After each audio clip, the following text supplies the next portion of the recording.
It's promised time to check in with the sport. Jeff, we've given you quite the build-up. Will it be worth it? What are you looking at?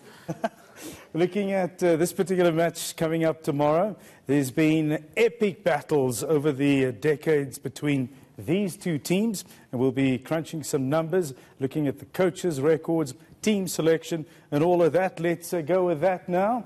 England versus South Africa tomorrow, kickoff at Twickenham. Will be at 5 p.m. We'll start with Mr. Eddie Jones, the England coach.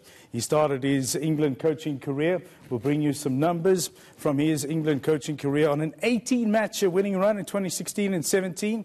So people might ask, why is he under pressure? He's under pressure because the last year, out of 8 matches, England have only won 5. So therefore, Jones has brought in John Mitchell as assistant coach to help him to stop the decline.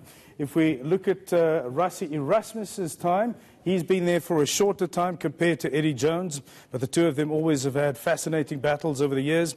RASSIE Erasmus came into the Springbok hot seat with a team in turmoil, but despite the fact that they have won only 5 out of 10 tests, under Erasmus they have shown a great progress in 2018, especially with their matches and their performances up against the world #1, New Zealand. RASSIE Erasmus leading into this tour has had some selection issues, which we'll look at right away and see if we can bring up those selection issues that he's encountered on this tour.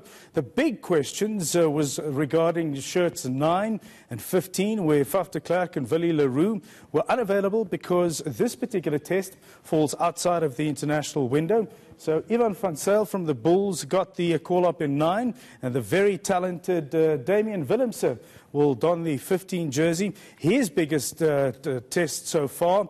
He will come up against the cream of England, and being in the Western Province team this season so far, the 20-year-old, very talented that he might be, he's played everywhere in the back line, a fly-off, centre, and also a full-back in preparation of this particular game.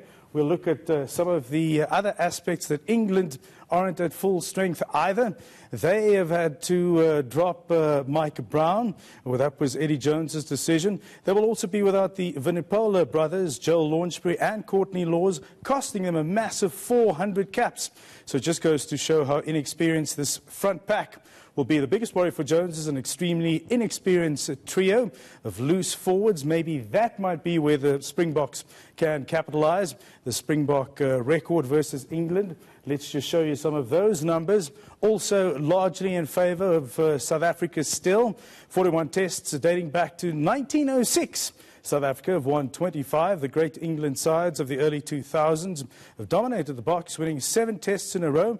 But since 2006, South Africa have had the upper hand, winning 13 out of the last 16 matches.